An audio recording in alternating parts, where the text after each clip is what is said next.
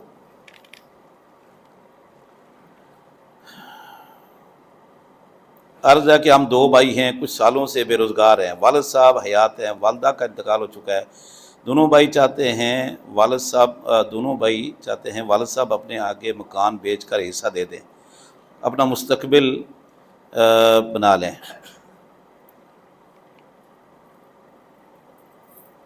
چھوٹے بھائی کے 4 بچے، ہاں ایک یہ کہتا ہے کہ اولادیں بھی ہیں بھائیوں کی.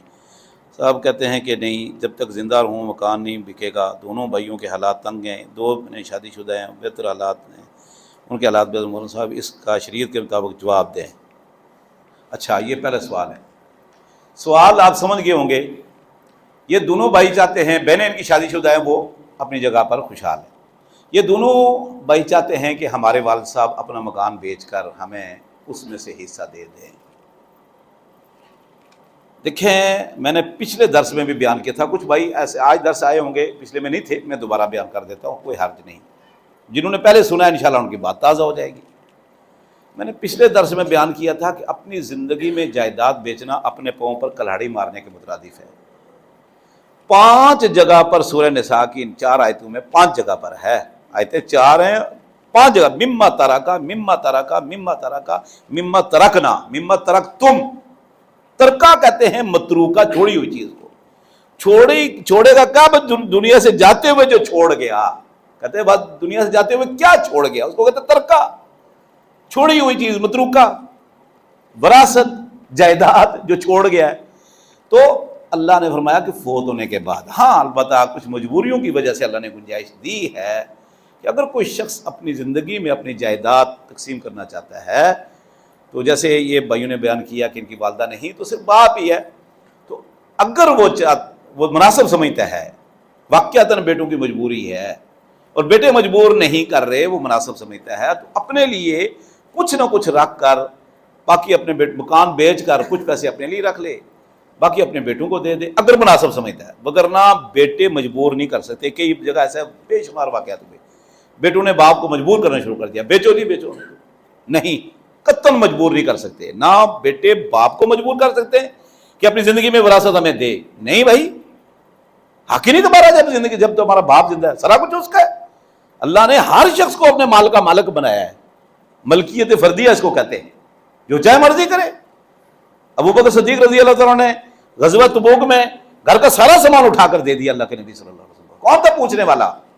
خود اللہ کے نبی صلی اللہ علیہ وسلم کیا چھوڑا ہے؟ فرمایا اللہ اور اس کے رسول کی محبت، سارا مال گھر کا اٹھا کر دے دیا، اگرچہ گھر نہیں تھا دیا، زمین بھی تھی، لیکن گھر کا سارا سامان، سب راشن، برتن جو چیز جہاد میں ضرور تھی نا سب اٹھا کر دے دیا۔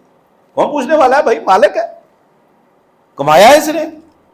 لیکن اگر اخلاقی طور پر سمجھتا ہے، وہ سمجھتا ہے کہ واقعی میرے بیٹے، کیونکہ حق یہ ہے کہ بیٹے جوان ہو گئے، اس نے جوان کر دیا، پڑھایا لکھا جو بھی ہے اس نے جوان کر دیا، کھلا پلا کے، یقیناً بات ہے کھلایا پلایا ہوگا تبھی تو جوان ہو گئے، ورنہ تو بہت ہو چکے ہوتے بھوکے ہی۔ اب ان کا حق ہے وہ کمائیں، باپ کی طرف نہ دیکھیں، خود کمائیں، محنت مزدوری کریں۔ میں اکثر طالب علموں کو کہتا رہتا ہوں کہ دیکھو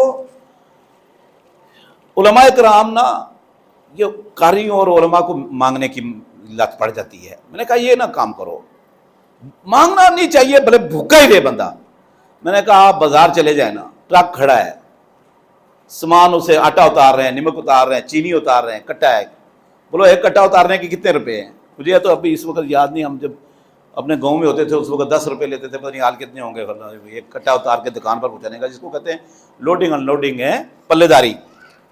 تو وہ کہے گا بھائی 20 روپے ایک کٹا ٹرک سے اتار کے دکان پر پہنچانے کا، آپ 5 کٹے اتارو 100 روپے آپ کو مل جائے گا، 10 اتارو 200 روپے مل جائے گا، بیٹھ کے مزے سے ہوٹل پر کھانا کھاؤ۔ یہ طریقہ رسول اللہ صلی اللہ علیہ وسلم نے بتلایا، جس جو بندہ آپ کے پاس ہے کہ مجھے تعاون کرو، آپ نے ایسا کرو، اور اس کے ساتھ تعاون کیا، کمائی کے اعتبار سے، روزی کے اعتبار سے، کاروبار کے اعتبار سے کھڑا ہو تاکہ کل اپنے پاؤں پہ۔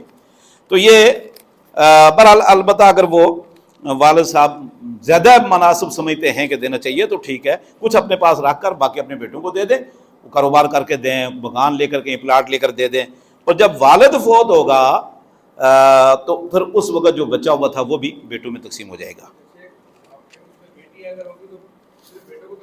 ہاں بیٹیوں کو بھی دے گا، بیٹیوں کو بھی دے گا، بالکل ایسا ہی ہے، بیٹیوں کو بھی دے گا کیونکہ ترکہ ہے۔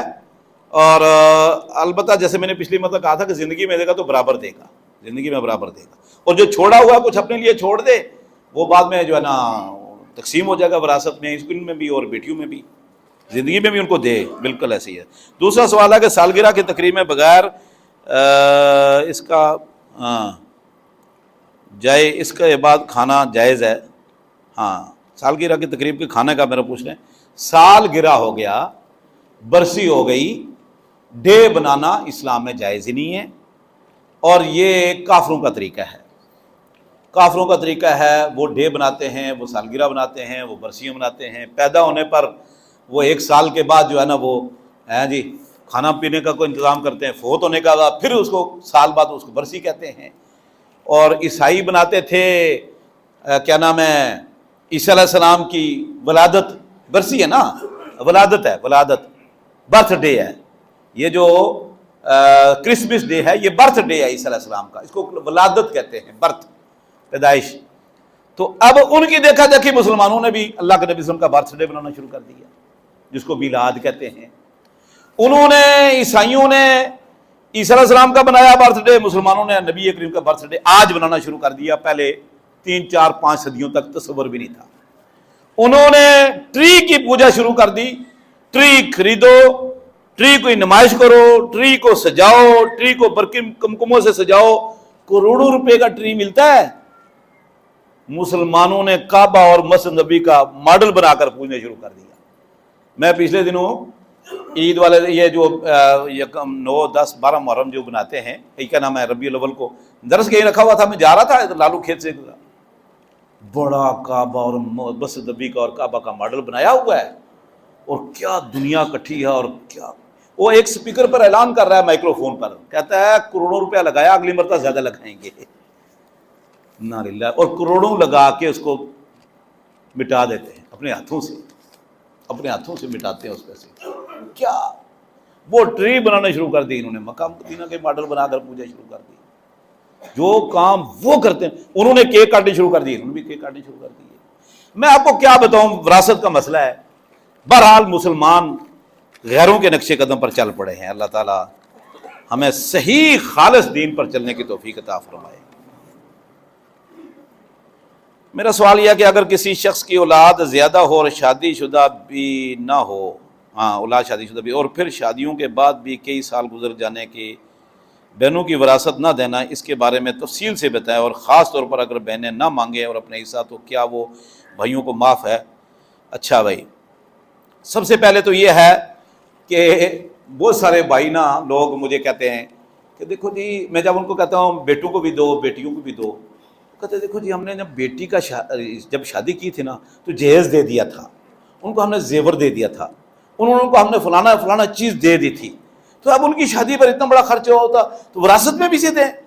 وہ بھائی جب تم نے بیٹے کی شادی کروائی یا کرواؤ گے تو تبھی خرچہ ہوگا, نہ تو بیٹی کی شادی پر کس نے کہا خرچہ کرو, وہاں بھی نجائز کام کرتے ہو, جہیز دیتے ہو سارے, پورے 15 دن تک وہ شادی ہوتی رہتی ہے بچی کی. یہ تو بالکل اسلام کے خلاف ہے, نجائز کام. وہاں بھی اللہ معاف فرمائے, اللہ تو خوش نہیں ہوتا, ناراض ہی ہوتا ہے ان کاموں پر. تو جو فرض تھا وراثت دینا وہ دے نہیں رہے, جو کام نجائز تھا وہ کر رہے ہیں. 15 دن تک جناب رشتہ دار آ رہے ہیں, اور جناب ادھر سے تحفے طائف ادھر جا رہے ہیں, ادھر سے ادھر آ رہے ہیں, پوری برادری کو کپڑے دے جا رہے ہیں, پوری برادری کو. یہ کیا طریقہ ہے یار, شادیاں اسی لیے مشکل ہو گئی. تو بھائی بیٹی شادی شدہ ہو غیر شادی شدہ ہو, باپ کی وراثت میں اس کا حق ہے, لازمی ہے, فرض ہے. جیسے نماز فرض ہے, جیسے رمضان کے روزے فرض ہیں, جیسے بیت اللہ کا حج فرض ہے, اگر مال ہے وہاں پہنچ سکتا ہے, جیسے پردہ فرض ہے ایسے یہ بھی فرض ہے وراثت. اور میں نے پچھلے درس میں بیان کی, اللہ نے جب تلک حدود اللہ ومن یتعد حدود اللہ فرمایا, یہ میں نے لکیر کھینچ دیا کہ بیٹے کو اتنا, بیٹی کو اتنا, بیوی کو اتنا, شوہر کو اتنا, ماں کا اتنا, باپ کا اتنا, پوتی کا اتنا, بہن کا, سب. فرمایا یہ میں نے لکیر کھینچ دی. اللہ فرماتا ہے میں نے لکیر کھینچ دی, حد مقرر کر دی ہے. جو اسے اوپر نیچے کرے گا اور ڈنڈی مارے گا یہ لوگ ظالم ہیں, اور اللہ نے ان کے لیے عذاب علیم دردناک عذاب تیار کر رکھا ہے جہنم ہمیشہ کے لیے. تو اس لیے مشرکین مکہ نہیں دیتے تھے اپنی اولادوں کو, بلکہ وہ زندہ درگور بھی کر دیتے تھے. بعض سارے تو نہیں کرتے تھے اکا دکا, لیکن وراثت نہیں دیتے تھے. تو اللہ رب العزت نے فرمایا کہ نہیں بھائی آپ نے دینی, اور اللہ کے نبی صلی اللہ علیہ وسلم نے فرمایا کہ تم نے وہ کام نہیں کرنا جو وہ کرتے تھے. ہاں اچھا, بہنیں معاف کر دیں. میں نے پچھلے درس میں بتایا تھا کہ دیکھو معاف کر, یہ نہیں کہ اب وراثت تقسیم ہی نہیں ہو رہی اور بھائی بہنوں کہتے ہیں بہن دیکھو نا آپ میرے حالات ٹھیک نہیں ہیں, میرے بچے ہیں, آپ کو تو ماشاءاللہ شوہر کماتا ہے جی, یا نہ بھی ہو شادی شدہ ہو تب بھی, تو وہ بیچاری پریشان ہو کر نا آخر بھائی کا دل جیتنے کے لیے نا معاف کر دیتی ہے. ٹھیک ہے, یہ کام نہیں کرنا.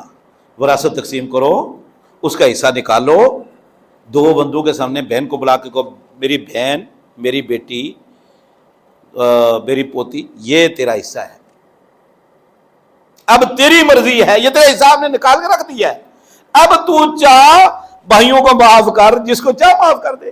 ٹھیک ہے, وہ معاف کر دے, وہ کر سکتی ہے.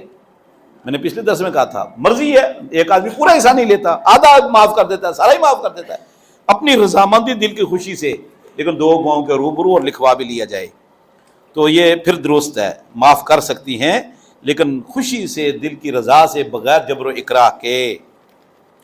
کسی شخص کی وفات کے وقت اس آدمی کی اولاد شادی شدہ اور باقی کی شادی نہیں ہوئی تو کیا اس کی صورت میں وراثت تقسیم کرنی چاہیے؟ وہ ابھی اس مال کو سنبھال نہ سکتے ہوں. ہاں دیکھیں, وراثت تو ہر صورت تقسیم کرنی چاہیے, بچے چھوٹے ہوں بڑے ہوں جیسے بھی ہوں وراثت. حتیٰ کہ اللہ رب العزت نے تو اگر کوئی شخص فوت ہوتا ہے, اس کی بیوی حاملہ ہے, ٹھیک ہے, یا ماں حاملہ ہے اور بچہ بچی دنیا میں آ رہا ہے کہ بھئی ورثاء میں ایک بچے کا اضافہ ہو جائے گا, لیکن ورثاء میں سے کہتا ہے بھئی میں انتظار نہیں کرتا, تو اس کا بھی طریقہ اللہ نے ہمیں بتایا, اللہ کے رسول نے, کہ اس کے بچہ بچی پیدا ہونے کا انتظار نہ کرو.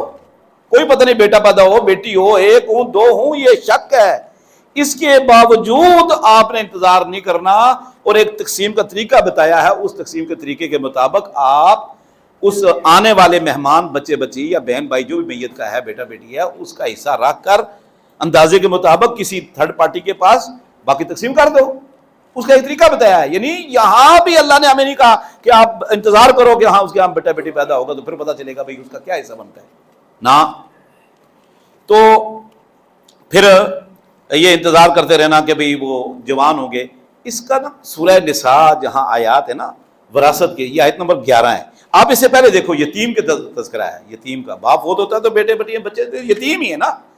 تو اللہ فرماتے ہیں کہ یتیم کے جو فوت ہو جاتا ہے بندہ، اس کے بچے بچیاں چھوٹے ہیں تو اس کا کوئی وارث بنے گا، کوئی سرپرست بنے گا، کوئی تایا ہے، چچا ہے، ماموں ہے، خالو ہے، دادا ہے، کوئی محلے کا بڑا، کوئی جماعت کا بڑا، کوئی بن جائے گا قریبی نہیں. تو اس کو اللہ رب العزت نے فرمایا کہ دیکھو آپ اس کو ہڑپ نہیں کرنا کہ چھوٹے بچے ہیں، بڑے ہونے سے پہلے کھا لیں، وہ سرپرست ہے.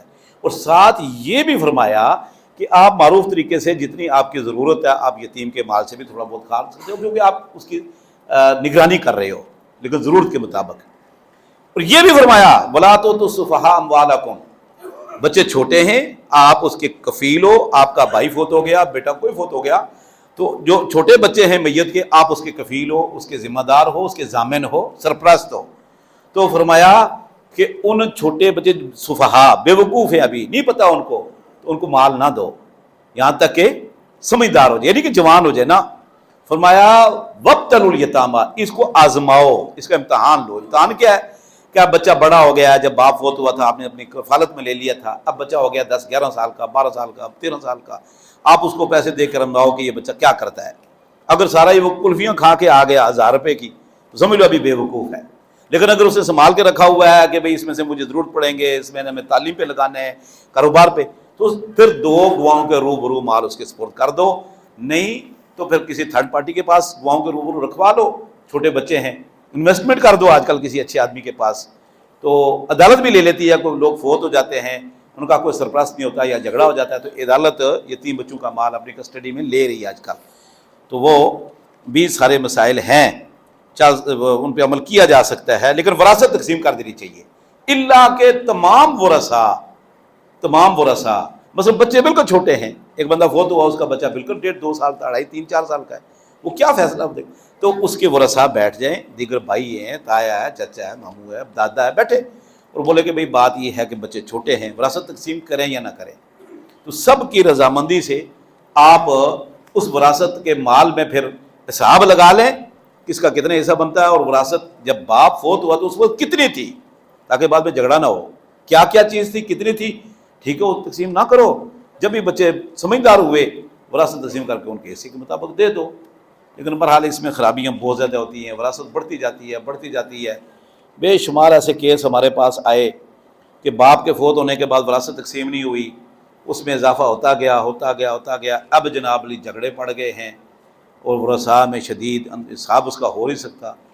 تو اس لیے بہتر ہے کہ فوراً تقسیم کر لی جائے اور چھوٹے بچوں کا حصہ کسی کے پاس رکھوا لیا جائے یا انویسٹمنٹ کر دی جائے. جیسے نا عائشہ رضی اللہ تعالیٰ نے فرمایا یتیم بچوں کے مال کو ایسے نہ چھوڑو، اس میں انویسٹمنٹ کرو تاکہ ایسا نہ ہو کہ اس کو زکوٰۃ ہی کھا جائے. مثلا یتیم ایک آدمی فوت ہو گیا، اس کا بیٹا یتیم ہے، بچی یتیم ہے، وراثت کا مال رکھا ہوا ہے، ہر سال زکوٰۃ ادا کر رہے ہیں، یہ زکوٰۃ ادا کر رہے ہیں. تو اب وہ 10 سال بعد جا کر سمجھدار ہوا ہے، 12 سال 15 سال بعد جا کر سمجھدار ہوا وہ. اب 15 سال میں آپ نے جو زکوٰۃ دے رہے ہیں کروڑ میں سے 2.5 لاکھ، تو یہ 10 سال میں کتنی بن گئی؟ 25 لاکھ روپے تو زکوٰۃ نکل گئی، 75 لاکھ بچ گیا اس بیچارے کا. وہاں رکھا کروڑ میں سے 75 لاکھ. فرمایا انویسٹمنٹ کرو، آپ سرپرست ہو، تاکہ زکوٰۃ اس اضافی آمدن میں سے جاتی رہے، بچے کا مال کم نہ ہو، یتیم کا. السلام علیکم ورحمۃ اللہ. میں نے ایک پلاٹ بہت سال پہلے لیا تھا، تقریباً 5 سال ہو گئے ہیں. انویسٹ کے حساب سے لیا تھا. میرے خیال ہے کہ انویسٹمنٹ کے حساب سے لیا تھا. اس کی قیمت تھی، ہر سال اس کی قیمت بڑھتی گئی ہے، اور اب درمیان میں قیمت رکی اور اب میری سمجھ میں نہیں آ رہا کہ اس کی زکوٰۃ کیسے ادا کروں. میں اس کا تسلی بخش جواب نہ کریں. اور یہ کیا لکھا ہے، انویسٹمنٹ لکھا ہے یا کیا ہے، انگریزی میں کیا لکھا ہے، اور میں ان میں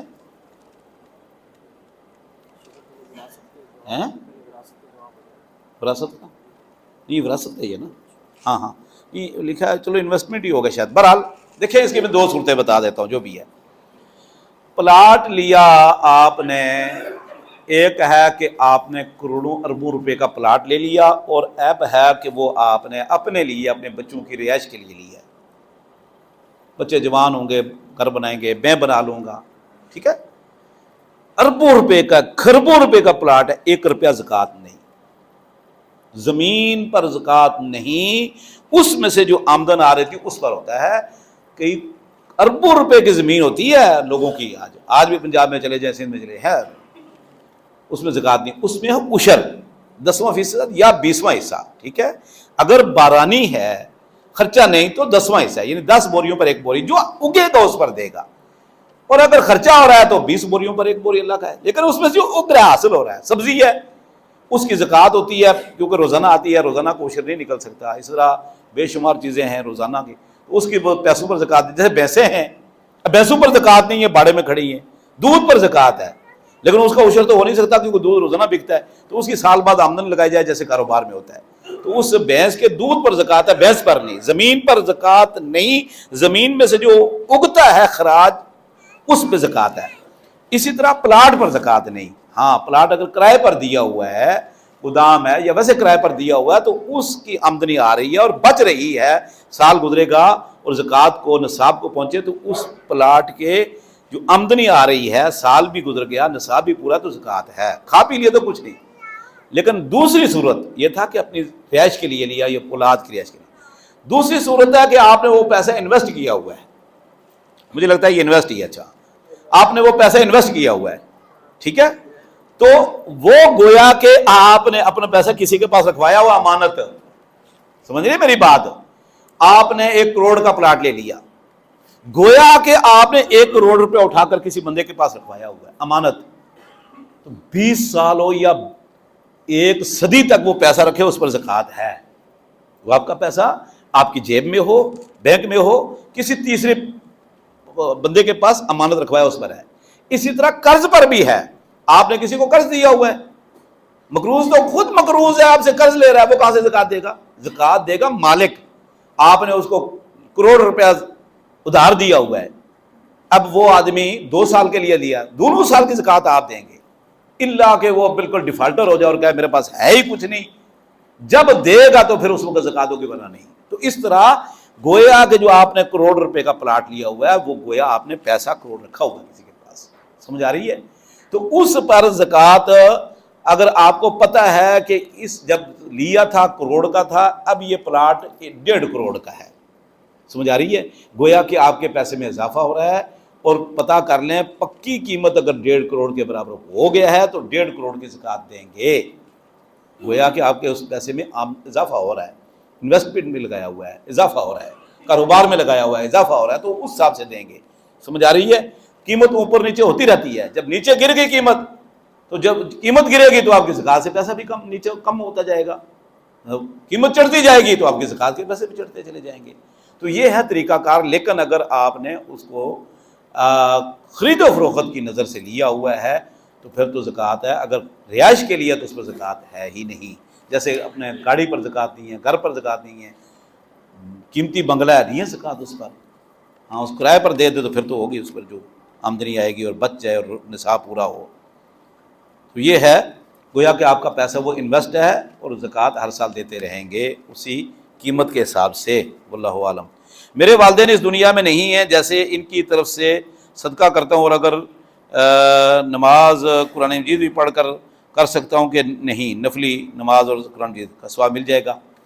دیکھیں میت کو جو دنیا سے جانے کے بعد اس کو جو چیز ملتی ہے نا، ایک تو ہے اس کا اپنے زندگی میں صدقہ جاریہ کیا ہوا، تعلیم ہے، نیک اولاد ہے، اس کا اجر تو ملتا ہی رہے گا، ایک اور اجر بھی اس کو ملتا رہتا ہے۔ مثلا آپ کسی بندے کو مسجد میں لے کر آئے، اس کا شرک چھڑوا دیا، نشہ چھڑوا دیا، بے نمازی تھا نمازی بن گیا، آپ نے دعوت دی، بار بار دی، آپ کی دعوت پر وہ نمازی بن گیا، آپ دنیا سے چلے گئے. جب تک وہ بندہ نماز پڑھتا رہے گا، 70 سال نماز پڑھتا رہا آپ کے دنیا سے جانے کے بعد، 70 سال کا ثواب اس بندے کو بھی ملے گا جس کو آپ مسجد میں لے کر آئے اور آپ کے کہنے پر وہ مسلمان ہو گیا، غیر مسلم تھا یا بے نمازی تھا نمازی بن گیا. اچھا، اس کو بھی 70 سال کی نمازوں کا ثواب ملے گا. اللہ کے نبی صلی اللہ علیہ وسلم کو ملے گا جن لوگوں نے دین پہنچایا اس کو، اور آپ کو بھی 70 سال دنیا سے جانے کے بعد اس کی نمازوں کا ثواب. اور اس نے آگے کئی لوگوں کو لگایا، تو انویسٹمنٹ ہے نا، لاکھ روپے سے 2 لاکھ ہوا، 4 کروڑ ہوا. تو جب اس آدمی نے 10 آدمی کو مسجد میں لایا، ان 10 اور 1 یہ 11 بندوں کا ثواب آپ کو ملے گا جانے کے بعد. یہ من دل علی خیر فلہ اجر مثل فاعلہ. ایک تو یہ ہے. تیسری چیز ہے نیک اولاد. ہاں، نیک اولاد صدقہ جاریہ پہلے میں نے بتا دیا، اور آپ نے کسی کو دین پر لگا. دوسری چیز ہے، تیسری ہے دعا. ربنا اغفر لنا ولاخواننا الذین سبقونا بالایمان ولا تجعل فی قلوبنا غلا للذین. نیک یہ دعائیں فائدہ پہنچاتی ہیں. اس کی دلیل قرآن و حدیث میں بے شمار ہے، اور یہ آیت میں نے ابھی آپ کے سامنے پڑھی ہے. اور تیسری چیز جو ہے نا وہ کہ آپ کے اولاد، آپ کی اولاد آپ کے دوستوں کے ساتھ جو اچھا سلوک کرتی ہے. رسول اللہ صلی اللہ علیہ وسلم نے فرمایا کسی بندے کے دنیا سے جانے کے بعد جو بڑی نیکی ہے نا وہ یہ ہے کہ اولاد اپنے ماں باپ کے دوستوں کے ساتھ اچھا سلوک کرے، صلہ رحمی کرے. یہ بھی اجر کا بڑا ذریعہ ہے. اچھا، صدقہ خیرات کا بھی ملتا ہے. بہت دلیلیں اس کی. صدقہ خیرات ہے، اس کا ثواب میت کو ملتا ہے. سعد رضی اللہ تعالیٰ نبی کریم صلی اللہ علیہ وسلم کے پاس ہے، کہنے لگے اللہ کے رسول آپ جانتے ہو میری والدہ فوت ہو گئی ہے، تو میں اس کی طرف سے کوئی صدقہ کروں. آپ نے فرمایا کنواں کھدوا دو. تو ایک کنواں کھدوا دیا پانی کا، جس کو بئر ام سعد کہتے تھے. تو یہ ثواب ملتا ہے. قرآن کریم میں اور حدیث میں اس کا تذکرہ بے شمار ہے. اچھا، باقی رہا قرآن